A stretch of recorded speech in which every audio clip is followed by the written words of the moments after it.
What does the other side of greatness look like? Is it this? Or this?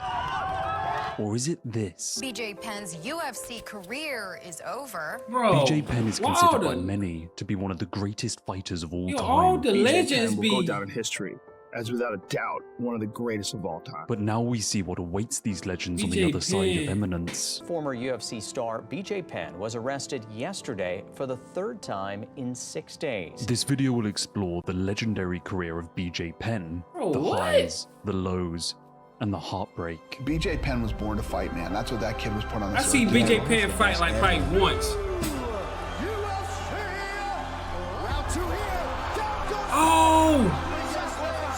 UFC champion BJ Penn has been arrested for DUI. Fighting really is my whole life. It really is. He's as legit and as badass and as real a fighter as you will ever meet in your life. I get goosebumps talking about it.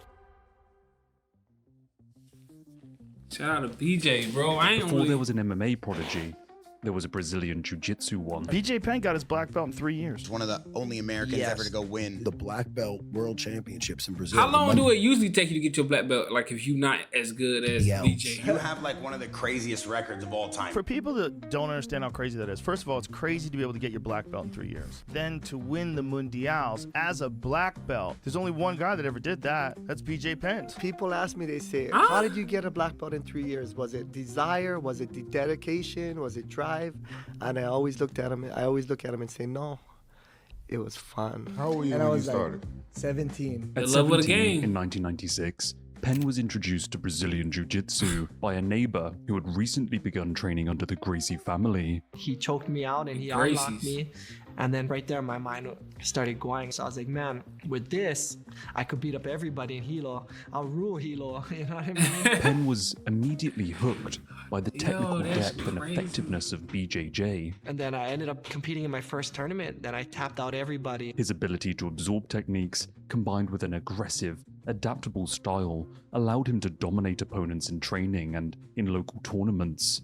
Starting as a white belt in 1996, Penn earned his blue, purple, and brown belts at an unprecedented pace. I started going up the belt ranks pretty quick. I went blue belt, purple belt. So in one world championships, I fought blue belt. And then the next world championships, I fought brown belt. And it was just, that's kind of unheard of because usually you go blue, then purple, then brown. Penn's progression in BJJ What was makes nothing it short of extraordinary. Penn displayed an uncanny aptitude for grappling. BJ started being very successful. He won a lot of tournaments. He was pretty much destroying everybody on the jiu-jitsu circuit. So John Lewis was telling Andre Pederneiras, BJ's ready to fight black belt. Let him fight black belt. I look in there, he goes, we're gonna do a selection today. You beat these two guys, I give you your black belt right now, and you're gonna be on A spot to go into the Mundial. The Mundials were the Brazilian World Championships. BJ had already won it the year prior in the brown belt category, and now his legendary mentor was giving him the opportunity to promote to and enter as a black belt. BJ grabbed destiny by the horns. I ended up getting my black belt a week before the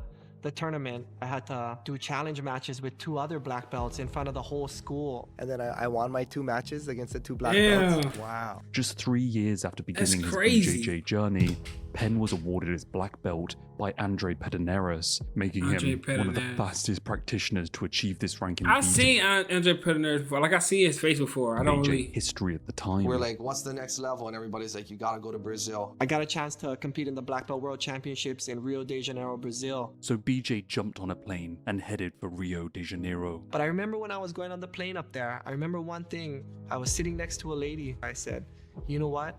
I think I found my calling. I think I found what I'm supposed to do in life. A couple days after he got his black belt, enters the tournament, the first match. It's a tough match. He beats the guy in points. The next guy, real tough guys, one of the guys we used to see on videos and try and mimic moves he does. BJ beat that guy. It was unbelievable. When I got to the final, I was eating lunch, and you know what? That's the moment my brain just clicked in my head. But I remember specifically telling myself before the final of the World Championship match, you know what? You might never get in this position again. It doesn't matter if my arm breaks or my leg breaks. I'm gonna win this match no matter what I do because this is a once-in-a-lifetime opportunity. I'm in the finals. a hell of a mentality.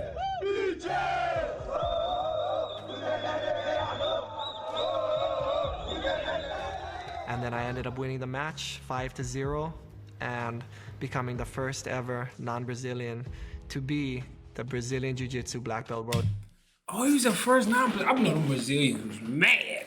I know they was big mad. The Brazilians couldn't even believe it. I said you got a black belt in 3 years, but you also didn't just get a black belt, you won the world championships. So it's not like you That's just got crazy. A black belt that time. You were the best in the world, and that's completely unheard of. About 6 months later, around the time of UFC 31 in 2001, a friend of BJ would introduce him to the UFC top brass, including Dana White, to roll jiu-jitsu, but it was an encounter that would lead to a UFC debut with no, and I mean no, prior MMA fights. He said, hey, I'm going to bring this young kid over, and I want him to train with you. John went on to tell me that this kid was literally, I think he used the words prodigy, which ultimately became, BJ's nickname. All I knew is that BJ Penn had come and rolled with us. He was very talented at jiu-jitsu, and we liked him, and we wanted him in the UFC. And now, entering the octagon, this fighter is a submission expert. First fight I went to. A submission expert. Sold out, 2,500 people. Atlantic City. I mean, that's nobody, right? Small little arena. The only reason why I'm stepping in the octagon is to... I'm gonna put these hands on you. You boxed them up, you took them down, and you strangled them. Am I missing anything with that? Well, yes, Matt, because he didn't strangle him. He beat the ever-living shit out of him. Damn. After I fought my first fight against Joey Gilbert, I talked to Dana, and I was only 2 or 3 fights away from becoming the UFC lightweight champion. All I wanted to do was become the lightweight champion, beat Jens Pulver, and retire. BJ may have crushed. So basically, he was already the GOAT before he even took his foot in the UFC, is basically what I'm understanding. Damn.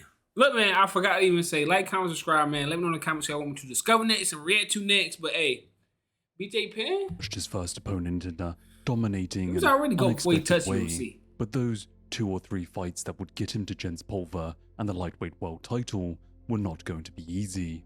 There was a tank of sharks to swim through.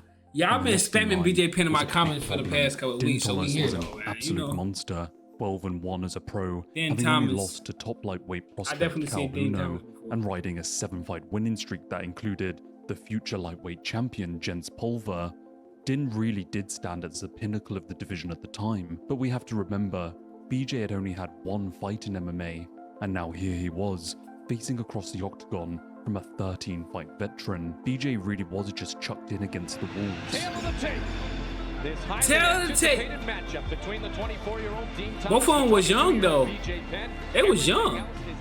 I had this premonition in my head. I was gonna fake the right, and he was gonna dip his head and run right into this left hook. I've been dreaming about it. I've manifested it. Let's see what happens. I visualized it. Din felt that he was destined by the universe to land his left hand, but BJ had one answer for manifestations. For manifestation,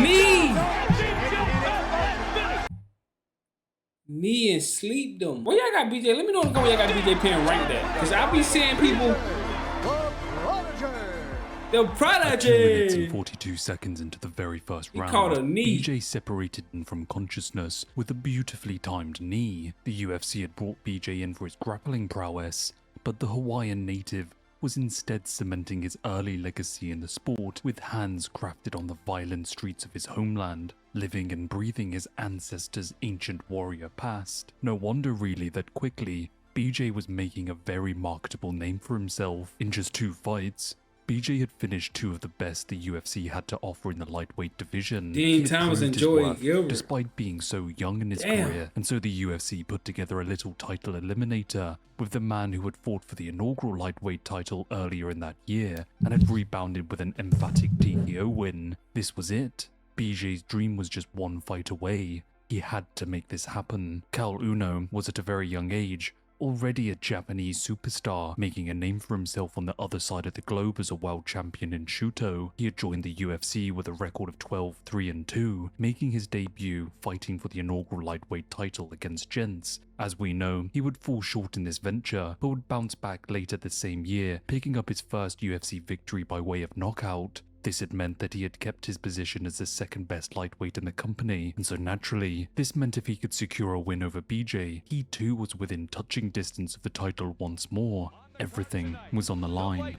Carl Uno against Carl BJ Uno, Penn, the winner to fight Jens Pulver for his belt. But BJ didn't want to hang around. If you ask fighters what their favorite moment watching this sport was, many of them will say Cal Uno. Cal Uno. Cal Uno. Cal Uno. Cal Uno. Flew him flying knee, boom, he knocked him out. It was like 15 second, he squawked out, knocked him out, sprinted out of there, his work was done. Oh my God. You gotta see him ahead. I hate the UFC, bro. And the only reason I'm saying it is because, bro, the reason he not showing the full video of that because UFC is gonna get him up out of here, bro.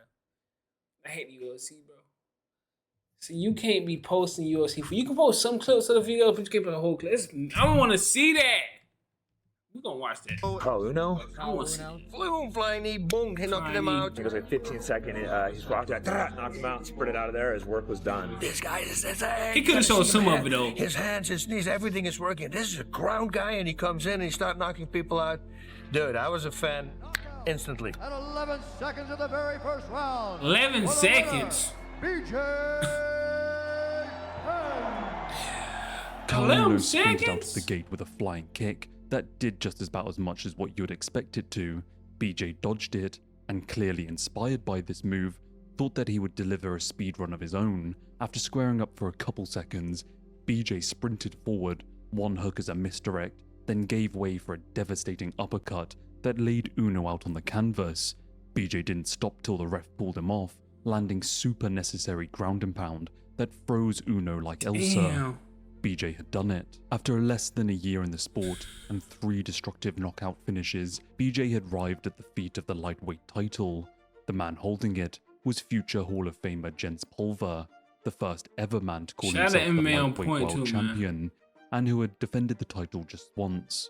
He was also a man who had not MMA on point. It's a different dude. barely seen defeat in his 14-fight career. His victories had more often than not come by way of finish. Whether he was beating you into unconsciousness or strangling the life out of you, it didn't matter. And BJ was just another would-be victim of this young star's burgeoning legacy. BJ saw it differently though. BJ wanted to run through him and make it look easy, snatch the crown, and become the youngest UFC champion of all time, and then fade into obscurity.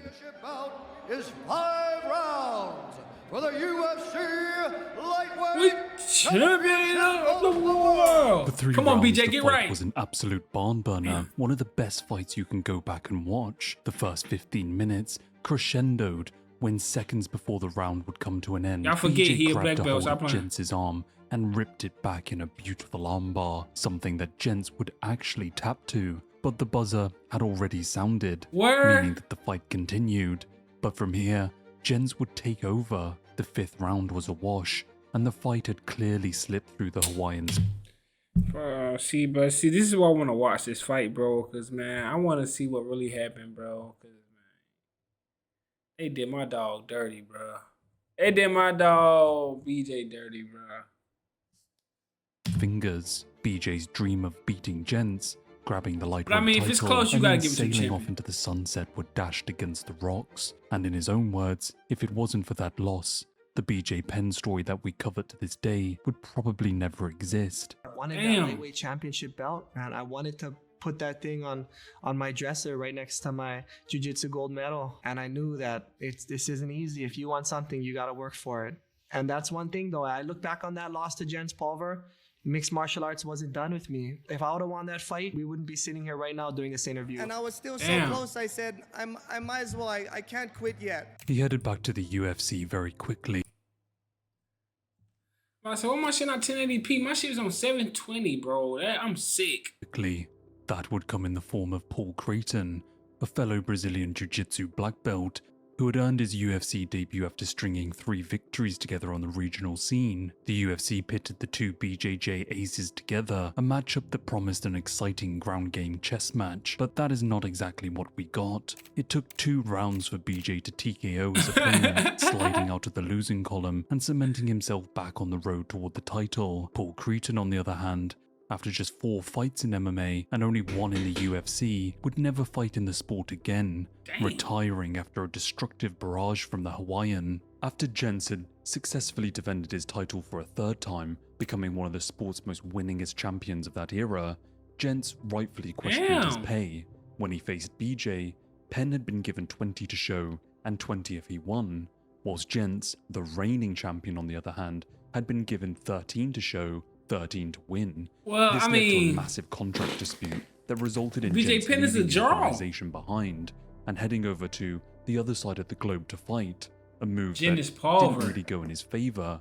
This meant that the title was now vacant and ready for a new He man just to claim. left? The UFC put together a tournament, the first in over 4 years, the first leg of which was expected to take place at UFC 39. Caol Uno was to take on Din Thomas, and BJ was set up against Matt Serra. Matt Serra, the one that beat would end up GSP. being a complete slog. BJ would gas out in the third, and Matt Serra didn't really have anything else either. The whole round was booed start to finish. Damn. BJ did walk away with the victory, but it came at the cost of some very negative fan backlash, and it was the start of a very obvious gap in BJ's training, a man who would admit that he simply didn't even train or eat properly ever, a thing that, as we will see, would plague his career until its very What's end. up with BJ? This victory, however, would give him the ticket to the title. Caol Uno had won his fight against Din, and now the two were ready to fight for the vacant title. And this is the man, by the way, that BJ had destroyed in seconds. To say he was feeling confident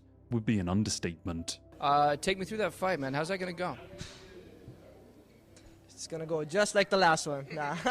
Tonight we're in Atlantic City. It's Caol Uno. It's BJ Penn. It's Caol Uno. It's BJ Penn. But the fight again was a complete slog, an underwhelming bout Damn. of ground and clinch work that lacked divisive moments. Whilst the fight this time around did not result in continuous boos from the fans, it was a pretty lackluster performance from both men. The crowd was essentially Who won? silent the whole time. When the final buzzer had finally sounded, the commentary team were confident that BJ had walked away once again, able to call himself champion. It looks to me as if BJ did enough in the first and second round, and in the fourth and fifth. But that's not what happened. This UFC lightweight championship fight is considered a draw. Hey, bro, come on now, dog. Come on, man. Man, come on, bro. What we doing, bro? The draw had devastated BJ, saying in his autobiography that he was sick to You his gotta eliminate stomach draws and from sports, disgusted bro. mentally. Many had felt that BJ had deserved the strap, Lorenzo Fertitta even stating that he would send out the belt to BJ as he did deserve it. After the controversial draw was called, the UFC made the decision to cut the lightweight division entirely. Not only would there no longer be a belt on the line in the division, but they would also no longer be putting on fights at 155 pounds altogether. Meaning Imagine that. Now look at the 155 division today. BJ, That's crazy. if he wanted to fulfill his contract, had to move up to welterweight. With the UFC falling silent after that, BJ took matters into his own hands. His brother had made a fighting promotion out in Hawaii, a promotion called Rumble on the Rock, co-promoted by K1. Rumble on the Rock, as the name suggests, was all about putting exciting fights on the Hawaiian Islands. BJ wanted to stay at lightweight, and with the UFC not accommodating this matter, he called for Japanese legend Takanori Gomi to come over to the US and to fight him in Rumble on the Rock. Takanori had just lost his Shuto Lightweight World Championship, but until that point, he'd been an undefeated submission artist.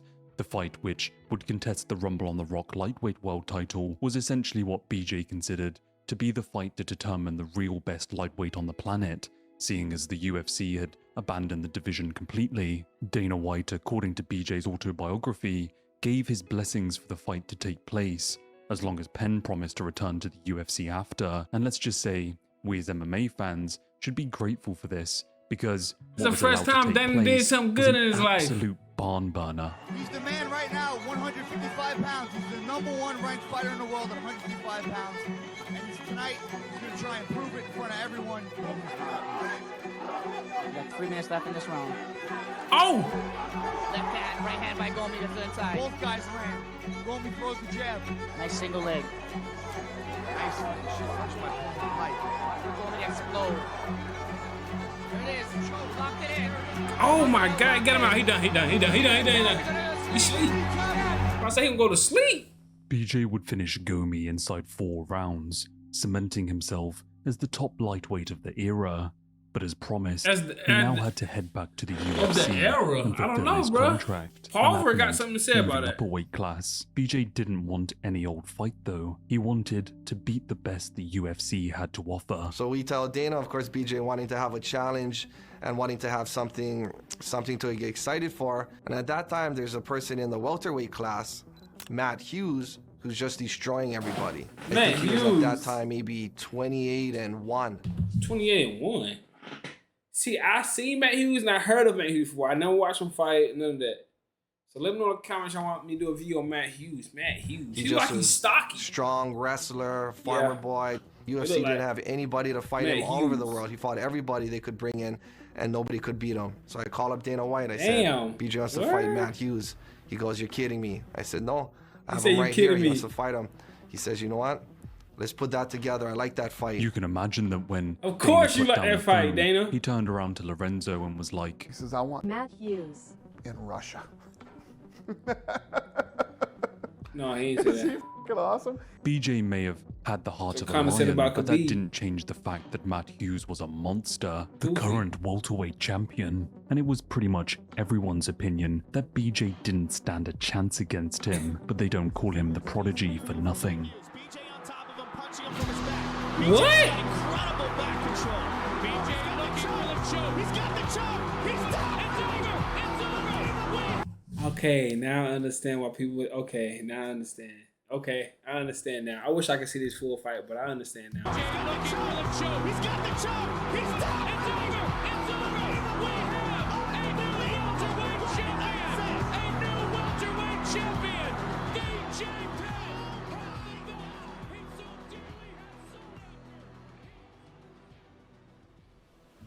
He could have shown me some highlights from that fight, though. He bogus for that. He could have shown me some highlights from that fight. Bro. So many people doubted you going into this fight. They thought that Matt Hughes was too big. Did that help? I remember back then after we beat Matt Hughes, looking back in lightweight and welterweight rankings, we were #1 in both of them, in welterweight and lightweight.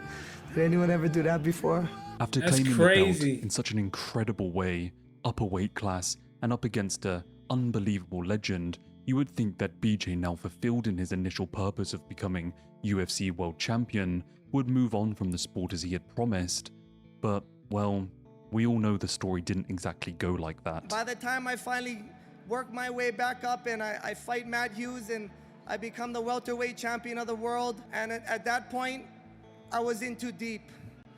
It was my identity. I couldn't get out after that. Now as UFC champion, and with a fresh contract to sign, you can imagine that the UFC was ready to put their money right at the feet of this insanely young and insanely marketable MMA legend. He had plenty of tread left on the tires, and with a performance that many hailed as the greatest the sport had ever seen, all eyes were on BJ for his next performance. So Dana White must have been naturally ready to give the kid a great new contract, right?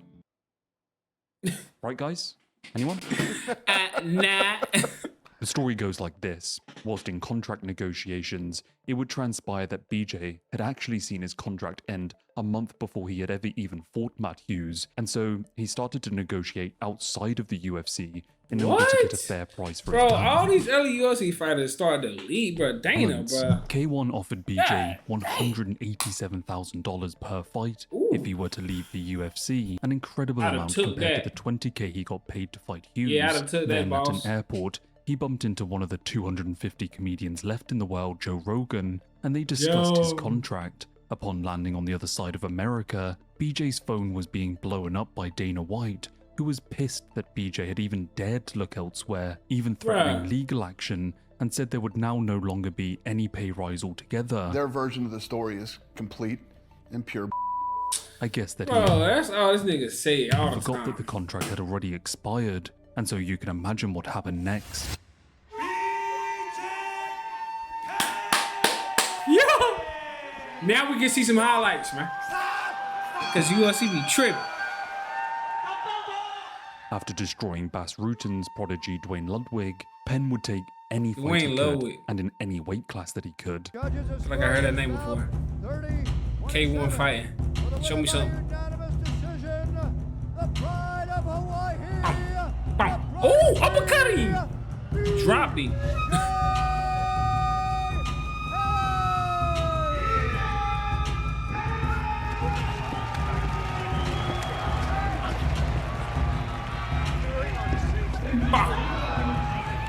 Who is that? That's Leonardo Machida. BJ may have been stripped of his He fought title, Leonardo but Machida. that didn't stop him over the course of a year, competing up and down weight classes from openweight to middleweight in Japan, showcasing his tenacity to test himself despite his size. BJ would defeat Dwayne Ludwig, Enzo Gracie, and Rodrigo Gracie, Enzo Gracie. and unfortunately drop a fight against future light heavyweight champion Lyoto Machida, Machida. His Asian the karate expedition master. was exciting to say the least. Can't beat the karate master. After this, an ongoing legal process with the UFC had come to an end with regards to BJ's contract, but it was ruled in favor of the UFC top dogs. But it did give an opportunity for Dana and Penn to sit down and hash things out. And it kind of came to the point where we're sitting down and we're like, you know what, Dana, let's just put this thing back together. So Dana's like, these are the rules, these are the steps, let's sign the contract right now. We're gonna announce that BJ's back in the UFC tomorrow night, one of our biggest UFCs. I think that our 170-pound division is probably one of the most exciting divisions in the world, and I just signed a guy who's gonna make it even more exciting. Check out the new welterweight I just signed. BJ That's was hard, brought I ain't back gonna into lie. the That's fold, hard. and his return match was against GSP, a man on his second run in the UFC. GSP lost to Matt Hughes. Man, I don't remember that in that GSP story. I ain't gonna lie. I know he lost to that dude Sarah or whatever that dude's name was. After BJ falling short to Penn? Matt Hughes, this fight was booked as a title eliminator, the winner of which would be granted a shot at Hughes once more, who in BJ's absence had reclaimed the welterweight strap. Damn. But the fight didn't go as expected. Over the course of 3 rounds, BJ again gassed out as his ground game had been completely ain't something nullified by serious. George, who sat heavy on the Hawaiian and wilted him down with top pressure. The victory was ultimately Yeah. declared as a split decision, as BJ had pieced up the Canadian on the feet, completely destroying his face. On rewatching the fight though, I think that it was a pretty clean victory for GSP, but back then, many had felt that it was a robbery, particularly because GSP looked like he had gone 3 rounds with a swarm of hornets. The result didn't sit well It be with like that BJ, sometimes. who fell into a pretty dark place. Who y'all think After the won? Let me know in St. the Pierre comments who y'all fight, think won. I pretty much fell into a pretty deep depression because I hadn't really lost a fight for a little while and stuff, and then so I was still same thing I did before the St. Pierre fight. I did right after the St. Pierre fight. Went to the bar, hung out, with all my friends, and did exactly the same stuff. And sometimes, at our lowest moments, the universe steps in to pick us back up. JD calls me one day and he says, St. Pierre tore his ACL. He hurt his knee. You're it. You got the shot. You're in. You versus Matt Hughes. First thing came to my head. This is destiny because This St. is Pierre didn't crazy. win that fight. I remember driving down the bayfront right here, kind of looking out to the beach, looking out to the ocean, and kind of was almost like kind of tearing and thinking, I'm going to be the world champ again. However, the fight was at extremely short notice, and according to his autobiography, crazy. BJ would only train for less than 2 weeks, which isn't saying much when the man barely trained anyway, and this really showed in the fight. For the first time in his entire career, BJ would be finished inside of the cage. He finished them with crucifix. Damn. It was the first time in my career that I got finished. I just lost 2 fights. Everybody must be thinking my career's done. I was even questioning what now, and the depression just got worse. But sometimes we need the darkness so that the light can shine brighter. We were continually having to try to convince BJ to stay on a path. In our path, we said, look, for you to become a legend, it's not going to be you stepping up a weight and fighting a Lyoto Machida or fighting somebody bigger than you or doing all those things. Focus on the 155-pound division and clean it out. With a new trainer and a new focus, BJ would return to the fight game, and this time was to prove a point. I'm not gonna be one of those guys who shoulda, coulda, woulda, been great. I was gonna do it. In a rather symbolic way, BJ's return not only physically, but mentally as well to the sport, was in the form of a rematch against the first man ever to beat him, the man responsible for giving us the fully realized BJ Penn story, Jens Pulver. This fight would be built up through a season of The Ultimate Fighter, where the pair act as opposing coaches. Season 5 of The Ultimate Fighter was an absolute blast, featuring some of the best future lightweights to come, Nate Diaz, Gray Maynard, and Joe Luzon. After an exciting show, one of the best to be honest. Yeah, man. That's hard. People, when they see Andy winning, they don't say, oh, he's a punk. They say, hey, man, this is a warrior. BJ and Pulver were scheduled to face off at the Ultimate Fighter season final in June of 2007, and it didn't take long for him to not only get his revenge, but to do it in spectacular fashion.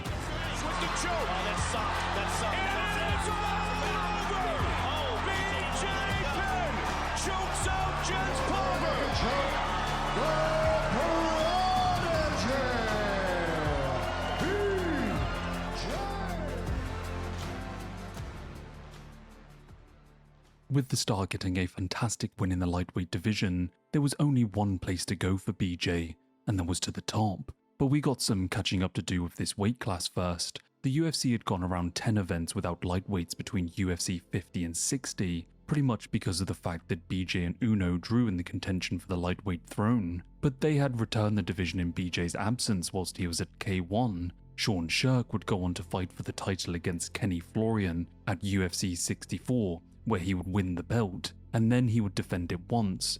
But it was in that first defense of his title in July of 2007 that Shirk would test positive for PEDs. Damn. At the time, testing positive didn't mean an immediate stripping like it does now, and so a massive hearing took place for months to decide whether he had intentionally cheated or not. Because of how long this process was taking, the UFC put an interim title on the line for Joe Stevenson and BJ Penn, and this was to take place at the start of 2008, but in December of 2007, the decision was finally made to strip Shirk, meaning now that the January bout was going to be for the vacant championship.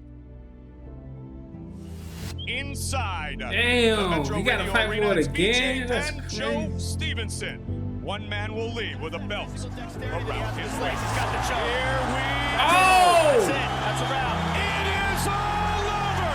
BJ Penn is the UFC lightweight champion. The fight was electric. BJ drained the blood of Stevenson all over the canvas before strangling the life out of him, and then in celebration did the now legendary licking the blood off of his gloves, an absolutely horrific thing to do. BJ was Legendary. once again champion, and more importantly, a 2-division champion, the third in the entire history of the company. And no matter what from this And not point, at the same time though, because he just lost a man. He was right, my tripping. he had cemented himself as one of the greatest combat sporting icons of the He world. won both belts. The That's fastest basically what he BJJ black belt, the first American to Top win a 2 division BJJ champ. world tournament, a welterweight UFC champion, and now a UFC lightweight world champion. But despite hard. all of these accolades, there was still someone running their mouth. I'm not afraid of BJ Penn. I think he has a couple big holes in his game, and I'm sure he thinks I got some in mine too. So Shirk was going around telling everybody that I'm not the real champion. I fought for a fake championship, and he's still the real champion. He was getting upset that I kept telling everybody that he was a coward and all these things because he was taking steroids. But BJ would make short work of him too, flying knee him at the end of the third round as the buzzer sounded. Flying knee. And then in Hold on, go back. him at the end of the third round as the buzzer sounded. And then in one of the most badass things that I've ever seen in this sport, BJ waved off the fight himself, telling the ref that Shirk was done. Wow, it looks like BJ called the fight. BJ Penn remains That's the hard. lightweight champion. That's But it was hard. his post-fight interview that got everyone's attention. You've talked many times in the past about having a rematch with Georges St. Pierre. What are your thoughts right now? Do you want GSP? Do you want BJ Penn to fight GSP? You don't want that smoke. I don't think And he that wanted that matchup smoke, man. was simply too damn good to pass up on.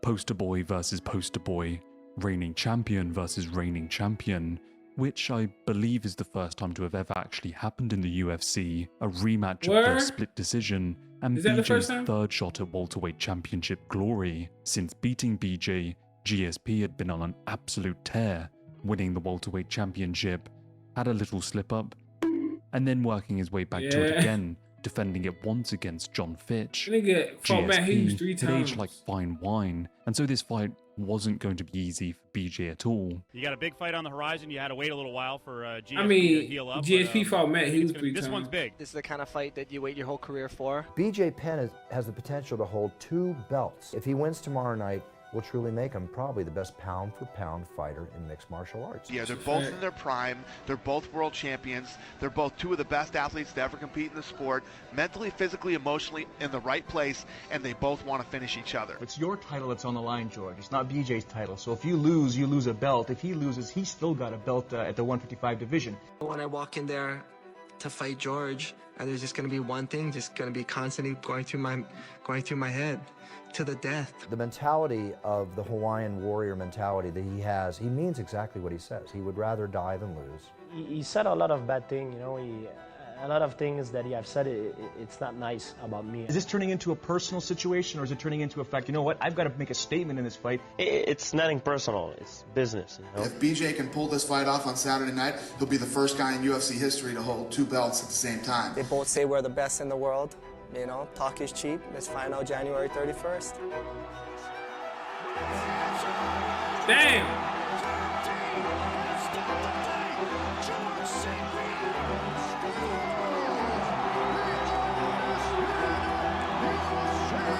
George is one of the GOATs, man. So you can't even be mad at that. George is one of the GOATs, man. Like, what you gonna do about that?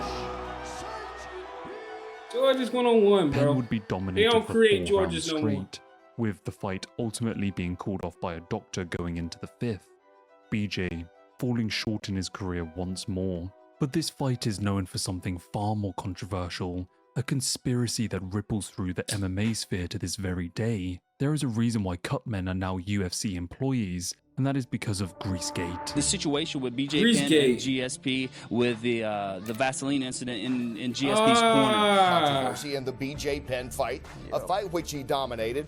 Greasegate.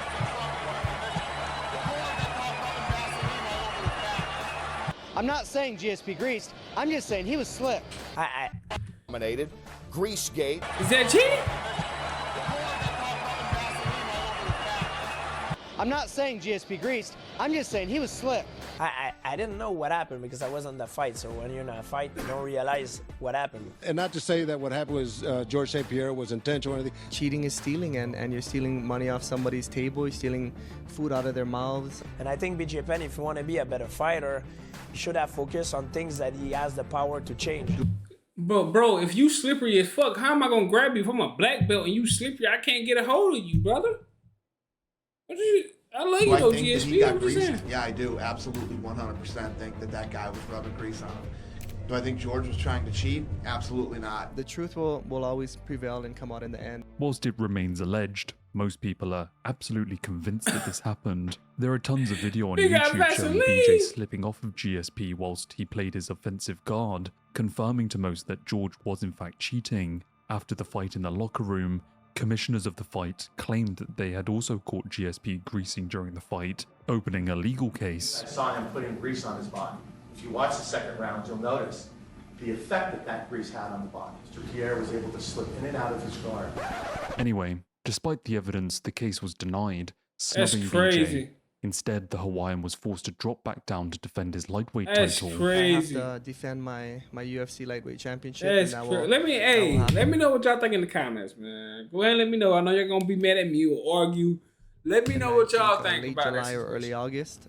BJ would defend his title 2 more times against the division's brightest and best, former title challenger Kenny Florian, who was on a 6-fight Diego winning Sanchez. streak, and then Ultimate Fighter Season 1 winner Diego Sanchez. Both victories were just signature bloody and gutsy BJ Penn. Joe Rogan even declaring at the end of the Diego fight that BJ was the greatest lightweight that had ever lived. That right there, ladies and gentlemen, is the greatest lightweight in the history of the sport. And in most senses, this was actually true. Since losing to Jens, Yeah, really? BJ had gone on an 8-year undefeated streak at lightweight, only losing in a division that he simply did not belong in. And even when you look at BJ, it was pretty clear that he probably didn't even belong at lightweight. He was always outsized, yet dug deep to win every victory. His fights were electric and brutal, and if his career had finished with the stoppage over Diego Sanchez, I think many people would look back and truly question what was possible for him, a similar sentiment that people share with Khabib. But as we know, this story doesn't end with glory. In BJ's fourth defense of the lightweight throne, he would be matched up against Frankie Edgar for a bout to take place at UFC 112. Frankie was a tenacious bulldog, having lost only one fight in his entire career. He had climbed to the pinnacle of the lightweight division and represented a fantastic challenge to BJ. Frankie was a superb wrestler and sharp enough on his feet. Although the New Jersey native was counted out, he would prove to be the pin that popped BJ's balloon. Damn, word? 5 rounds, we go to the judges' scorecards for a decision. Doug Crosby scores the contest 50-45. Sal D'Amato scores it 48-47. And Andy Roberts scores the contest 49-46 for the winner. And new UFC lightweight champion of the world. Damn.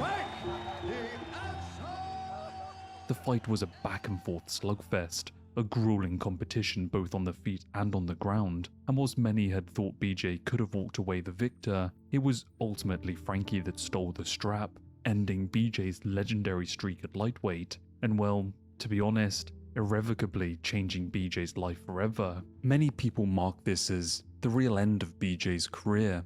A couple months later, they would rematch, but it once again didn't go BJ's way. An even more dominant decision in this outing, then BJ would retire outside of the octagon, posting on his own website that it was time for him to hang up the gloves. To everyone's surprise, he would return 2 months later to face Matt Hughes, where he would put on an incredible performance. Oh, we not Matt Hughes out? Nah, BJ Penn, nah. But to be fair to the performance, it was just 2 old guys at the tail end of their careers No going matter. at it in the cage. The win was simply a rose nestled amidst the thorns. BJ, already Can't go out considering with a loss. retirement, was half in, half out, and maybe that knockout gave him hope. I don't know. But that ambition would be drowned out with a draw against John Fitch. Ladies and gentlemen, this bout is a majority draw. And then a 3-round beatdown courtesy of Nick Diaz that left BJ busted and bruised. Most people were mortified to see the smacks that he took during that fight, and rightfully, in the cage, BJ retired from competition. Joel, it's probably the last time you're ever going to see me in here. I can't keep, I want to perform at the top level. That's it, Joel. But after spending almost a year on the sidelines recovering from the Damn. loss, BJ returned to take on up-and-coming young Rory Canadian McDonald. Rory McDonald in a fight that was simply difficult to watch. BJ was pieced up at every opportunity, losing by 30-26 on multiple scorecards, a complete lopsided victory, one in which he took countless punches Why to he the come head that he back? should never have been in there for to take. At this point, many people called for BJ to retire for real this time. BJ is too tough for his own good, but the shots real. that BJ took would have knocked out a normal human being. He's had his head bounced off the canvas like a basketball. BJ Penn has left that octagon looking like a fucking alien. He's taken a lot of damage, and I don't want to see him take any more. It really was enough, and let's be honest, he had accomplished everything that he could in his career, already leaving a lasting legacy. This latest escapade up to welterweight was fruitless, and in an interview with Helwani, BJ Penn seemed a little lost after the defeat. We haven't seen you in action since December. You lost to Frankie kinda Edgar hinted that You were twice? going to walk away. Give us an update. Are you going to come back, or are you done with MMA? I'm still just hanging out. Honestly, at this moment, my guess is probably a little better than yours, but I don't know. I'm enjoying what I'm doing.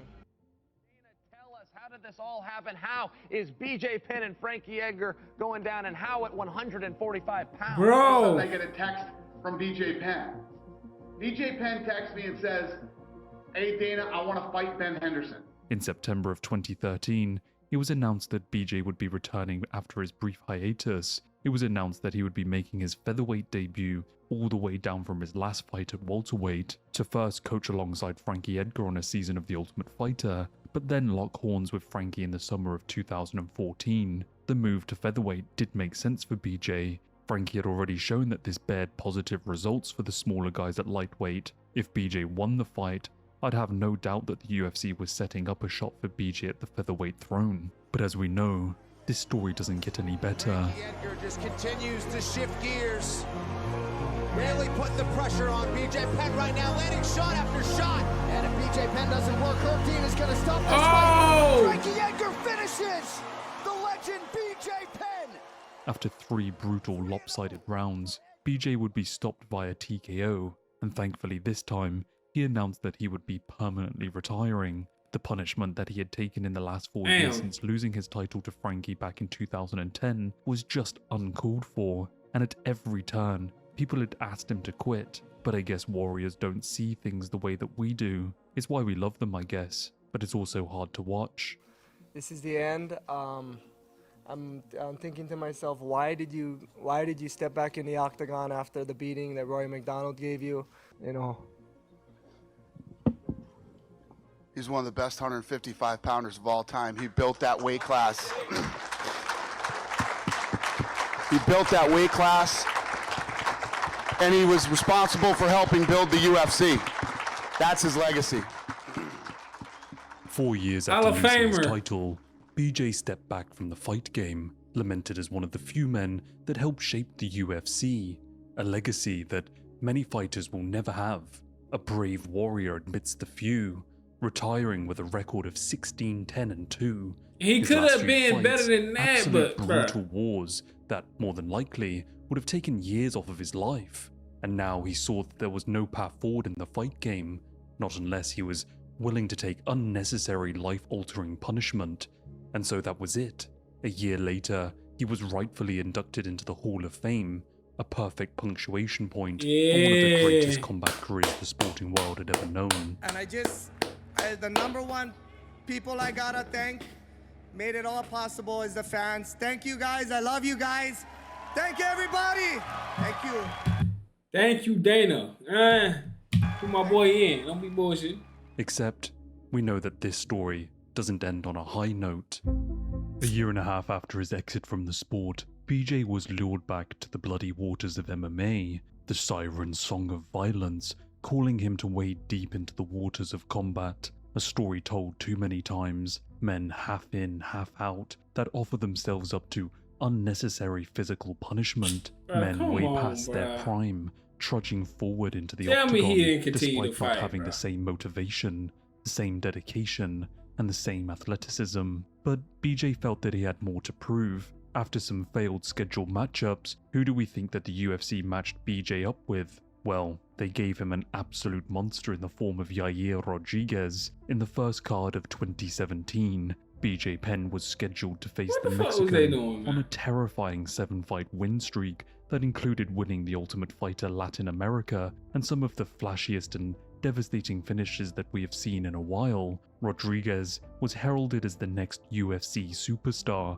and so, 14 years his rival's senior, BJ Penn stepped into the 8-sided cage, and it went exactly as you would expect. Round 2 here. Down goes Penn.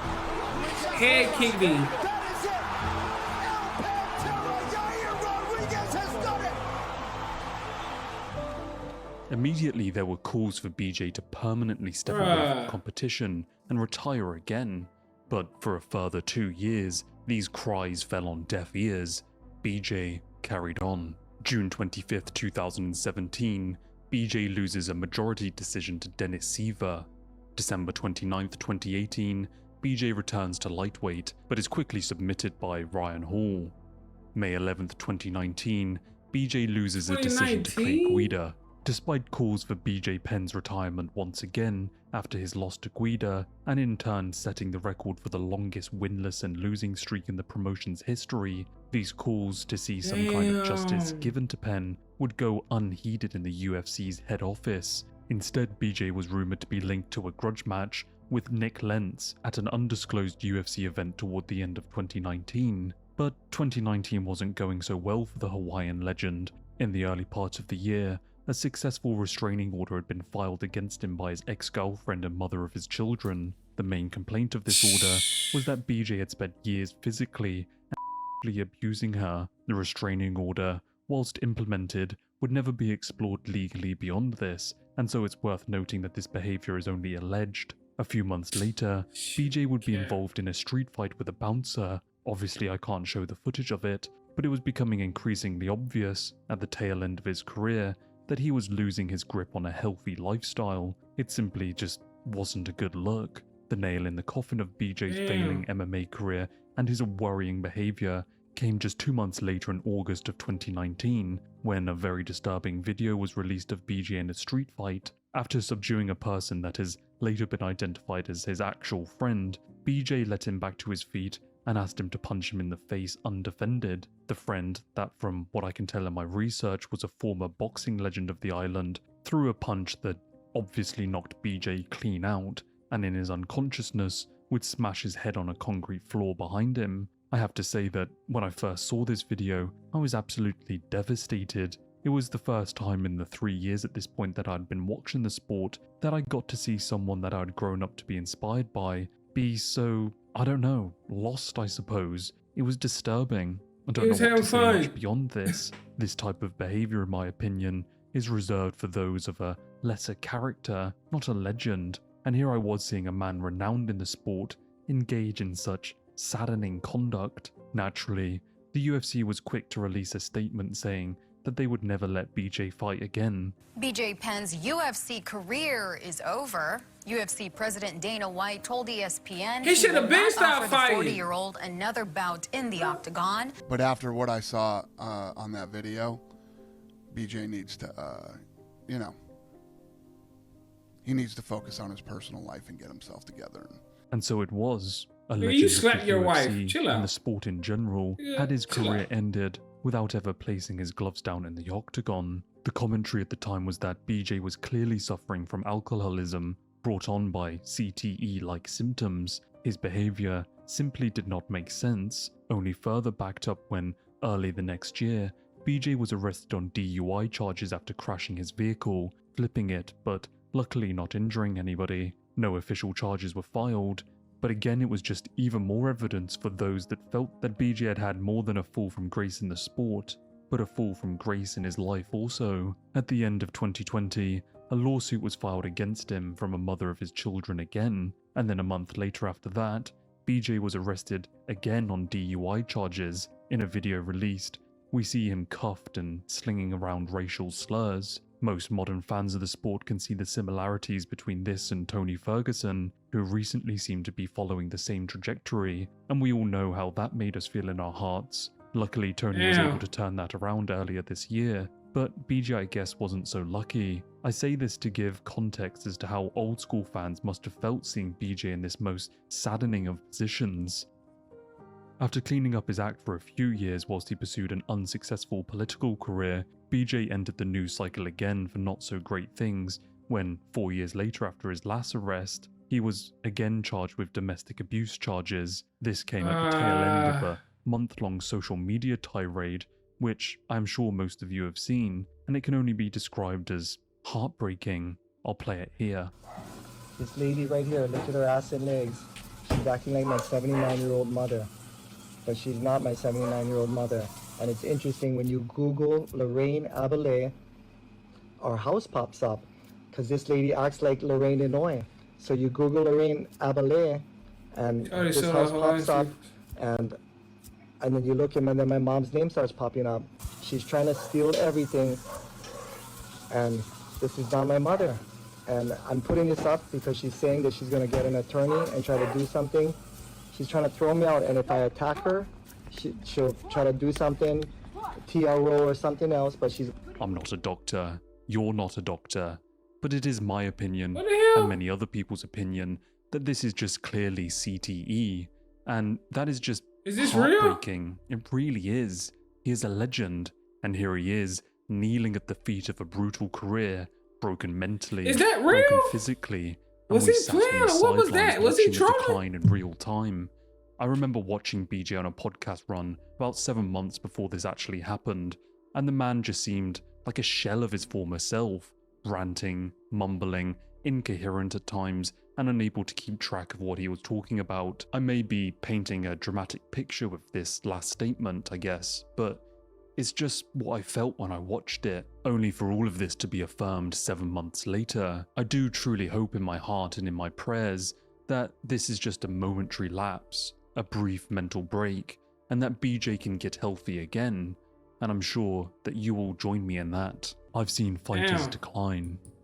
Damn, bro, that's crazy, man. Damn, I mean, CT is a real thing, bro. Fighters go through it when you get punched in the head, bro.